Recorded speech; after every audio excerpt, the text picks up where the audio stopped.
Olá, tudo bem? No vídeo chamado Controle dos Pensamentos e Sentimentos, eu terminei dizendo que tudo que ocupa a nossa mente por tempo suficiente e com intensidade suficiente para criar um padrão, nós acabaremos experimentando de alguma forma nisso que nós chamamos de realidade. E a esse propósito, o André Deísta, que acompanha o canal, fez a seguinte pergunta: Morel, qual a sua opinião sobre a Matrix, a teoria em que vivemos num programa de computador?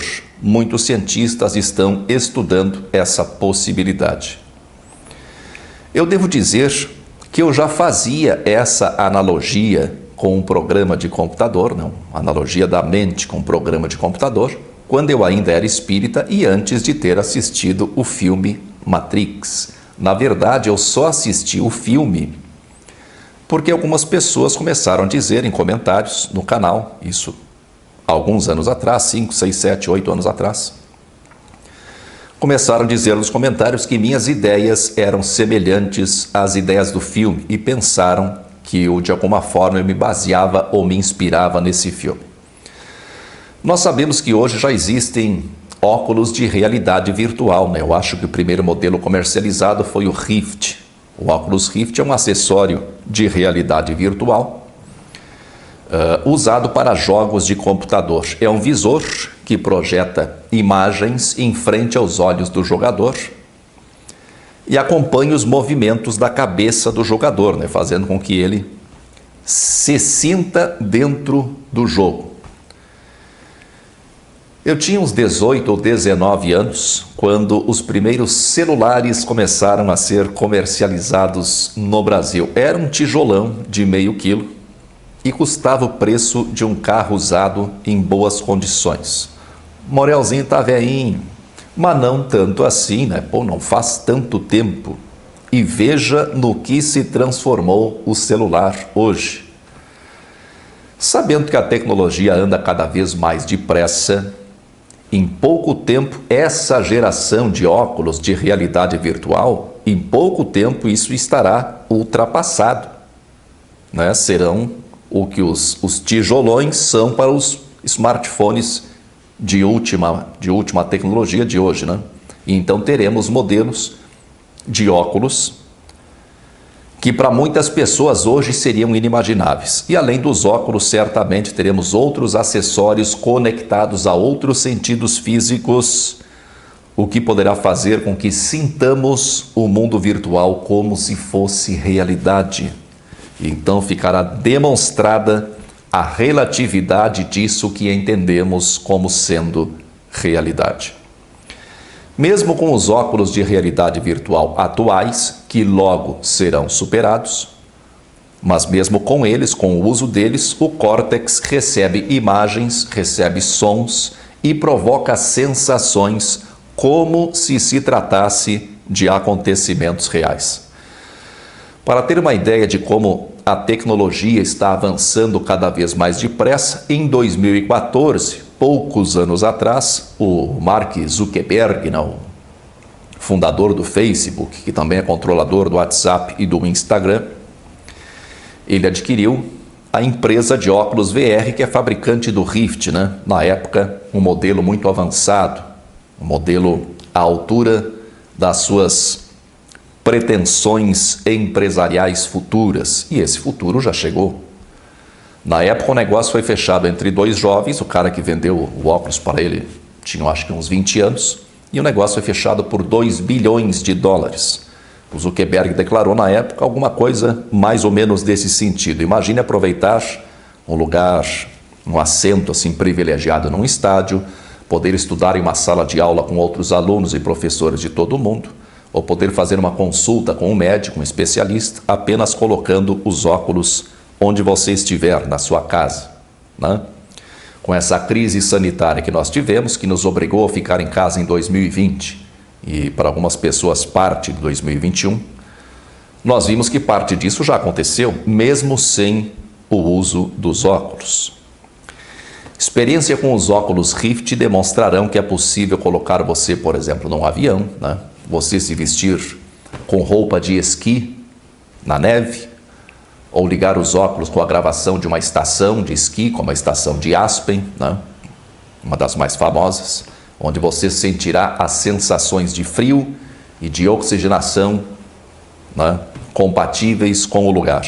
Logo depois você pode ir para um deserto com 50 graus de temperatura na moleira, né, e o seu cérebro aceita a virtualização como se fosse realidade, e o seu corpo reage de acordo com essa falsa realidade, porque o cérebro não sabe diferenciar o virtual da realidade, ou disso que nós chamamos de realidade. Com o avanço da tecnologia, então, em que nós conseguiremos imitar com perfeição a realidade, a ponto de nos sentirmos como se estivéssemos de fato em determinado lugar, ou, por exemplo, fazer sexo virtual, mas não sexo virtual de hoje, ficar falando aí, né? Com sensores, né? Fazer sexo virtual com sensores nas partes adequadas do corpo, não sei se tu me entende, acho que sim, né? Que poderão nos dar a mesma sensação do bom e velho sexo real, né? Então, cada vez mais se levantará a suspeita: será que nós já não vivemos esse tempo todo numa realidade virtual? Eu não tenho a menor dúvida em relação a isso. Não tenho a menor dúvida. O problema que essa hipótese pode causar é a criação de novas crenças, né? A criação de novos pacotes fechados de crenças. Nós temos uma curiosidade quase irresistível, como seres humanos pensantes que somos, de saber a origem de tudo. Estamos sempre cavocando ali para saber de onde surgiu, de onde veio, onde foi o começo.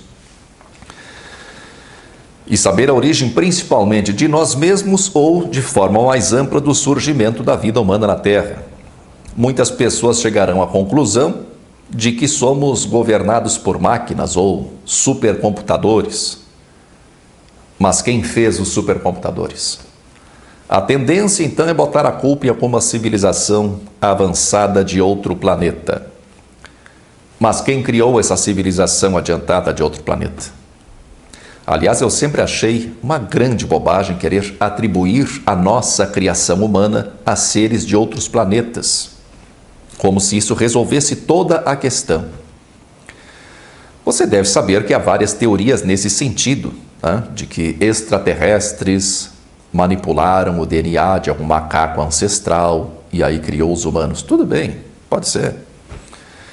Mas quem cria e divulga essas teorias age como se tivesse descoberto a origem de tudo. Tá, mas e quem criou esses extraterrestres? Quer dizer, não resolve nada. A busca pela origem é um vício da mente. E isso nos atrapalha muito, pois nos perdemos num labirinto do qual jamais acharemos a saída. Pois se concluirmos que fomos criados por extraterrestres, logo teremos que descobrir a origem deles e assim sucessivamente. Isso é como acordar de um sonho e perceber que ainda estamos sonhando, né? E aí acordarmos dentro desse outro sonho e notarmos que ainda estamos sonhando. Aliás, eu já tive essa experiência várias vezes no passado. É bem interessante. Nós entendemos como realidade aquilo que pode ser compreendido e visto, né? Visto ou percebido pelos demais sentidos. A gente usa muito a visão, né, quando se refere a sentido. Mas aquilo que pode ser percebido pelos demais sentidos físicos da mesma maneira por todos. Isso é o que nós entendemos como realidade. Todos nós vemos o sol, a lua, as estrelas, conhecemos o dia e a noite, as árvores, as flores, os pássaros, as pedras, a água, enfim. Isso que nós entendemos por realidade é o que é compreendido e percebido por todos. Eu sei que você pode não ter tido as experiências que eu tive, e eu certamente não tive algumas das excelentes experiências que você teve. Mas o fato é que eu tive muitas experiências com estados alternativos de consciência. E isso deixou muito claro para mim que isso que nós chamamos de realidade, que os espiritualistas de um modo geral chamam de plano físico ou dimensão física, isso é apenas um dos planos ou dimensões da mente, mas está tudo na mente, tudo dentro dos domínios da mente. A dimensão mais próxima do plano físico é o que chamam de plano astral, que é a mesma dimensão onde ocorrem os sonhos comuns, os sonhos lúcidos e a quase totalidade das experiências de projeção consciente. Mesmo que você não tenha experiências significativas nessa área, você sabe que os relatos são abundantes e quase sempre esses relatos são compreendidos dentro dos paradigmas de um sistema de crenças, na maior parte das vezes alguma crença derivada do espiritismo. Todas essas dimensões estão na mente. Como eu já disse em outro vídeo, nada existe fora da consciência. E a consciência pura, a consciência primordial, diz apenas eu sou. Qualquer adjetivo ou substantivo que acrescentemos ao eu sou já é a mente. Aí já entramos para o domínio da mente. A consciência se manifesta através da mente. Tudo que conhecemos através da experiência dos sentidos e do intelecto é a mente. O mundo, então, na minha percepção, é parte integrante da programação da mente. Esse mundo ou dimensão que nós consideramos como mundo real é uma programação da mente. E ele só é considerado real pelo fato de que todas as pessoas consideradas normais, ou mentalmente sãs, o percebem, percebem esse mundo praticamente da mesma forma. Mas esse mundo, que podemos chamar de plano físico, é parte da programação da mente, assim como outros planos ou dimensões. O que o diferencia é o fato de que todos, ou quase todos, o percebem da mesma maneira, pelo seu caráter denso, pelo seu caráter lento, pesado. Na dimensão astral, que é a mais próxima do físico, tudo já é mais dinâmico, mais rápido, às vezes instantâneo. E as leis que regem o plano físico, como a lei de gravidade, por exemplo, a lei da gravidade, essas leis no plano astral são mais maleáveis. Por isso é tão comum voar ou flutuar quando estamos sonhando ou quando estamos projetados no astral. O que eu percebo é que nós estamos na mente, estamos imersos na mente, percebendo da mente aquilo que nosso cérebro permite perceber, de acordo com as experiências que sofremos ou que provocamos. Quando eu falo eventualmente que nós temos uma mente individual, é apenas para facilitar o entendimento. A mente individual seria o conjunto de funcionalidades do corpo e o conjunto de informações que nós conseguimos captar da mente através dos sentidos físicos e do intelecto. Agora, quem fez essa programação? Quando foi feita essa programação? Não tenho a menor ideia, meu filho, minha filha. O que eu percebo nesse sentido é que tempo e espaço são atributos da mente. Só o que é real, em última análise, é a consciência. E eu espero, até o final dessa vida, ter mais algumas experiências significativas que me permitam conhecer um pouco mais, ou perceber um pouco mais sobre a consciência pura, a consciência primordial e principalmente conseguir transformar essa minha percepção em palavras, o que não é fácil. Só existe uma consciência e só existe uma mente. É por isso que alguns dizem que todos somos um, embora eu não saiba dizer se todos que repetem isso tenham chegado a essa conclusão por experiência própria ou só através da literatura. Somos todos um. E um aspecto que dificulta a aceitação disso é a nossa cultura cristã. Essa cultura que nos ensinou que existe Deus e o diabo. E não importa se acreditamos nisso ou não, essa é uma das primeiras explicações metafísicas que ouvimos em nossa vida, quando ainda somos criancinhas pequenas. E que, querendo ou não, acaba moldando a nossa maneira de perceber as coisas. Se há um Deus infinitamente bom e um diabo mau, né? Para alguns tão poderoso quanto Deus, para algumas igrejas aí mais poderoso do que Deus, né? Porque só falam do diabo. Então não poderíamos ser todos um, pois todos nós nos achamos assim mais ou menos bonzinhos, né? E é difícil de aceitar que um criminoso da pior espécie seja da mesma natureza que nós, mas é. Está tudo dentro da mente, tudo são possibilidades da mente. Eu publiquei um vídeo no canal Questionando Crenças que se chama O Segredo de Deus.